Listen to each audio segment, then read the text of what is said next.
This is Colli Euganei Biosphere Reserve in Italia. Pouvons-nous approuver cette nouvelle désignation?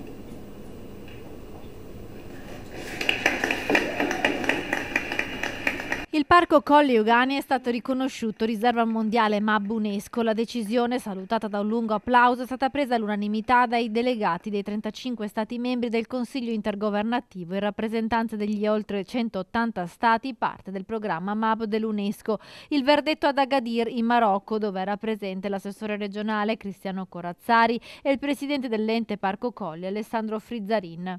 The long journey began back in 1971. Il lungo viaggio verso questo riconoscimento è iniziato tanto tempo fa, nel 1971, con la legge che ha istituito il Parco Colli, ha detto Frizzarin emozionato.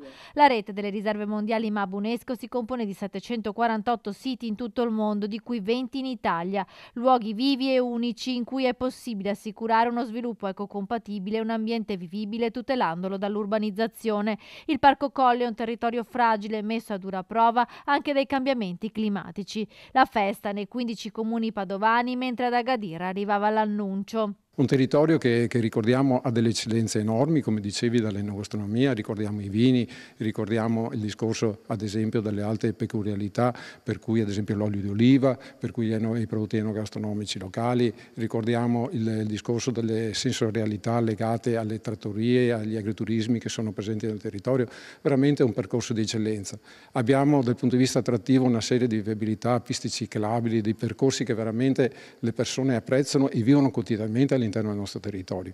Vi dico solo che dal post-Covid noi praticamente abbiamo triplicato le presenze in questo territorio. La riserva MAB UNESCO dei Colli Euganei è il più grande bacino termale d'Europa con una superficie di 23 km². Per i colli si aprono ora nuovi scenari pronti ad un progetto di promozione e sviluppo del territorio. È un grande riconoscimento per un territorio, un'area, 15 comuni che ci hanno creduto in questo percorso, in questo progetto, per avere un marchio che ha una visibilità a livello universale, a livello internazionale, un marchio di protezione, un marchio di tutela, ma soprattutto un marchio che identifica una comunità, un territorio, anche sotto l'aspetto culturale, sotto l'aspetto paesaggistico, ambientale, ma anche un marchio che rappresenterà un volano per il turismo a livello mondiale. Con il risultato di oggi il Veneto arriva a 18 riconoscimenti UNESCO, conquistando il record nazionale. 9 siti patrimonio materiale, da Venezia a Verona, da Vicenza a Padova, dalle Dolomiti a Conegliano e Valdobbiadene.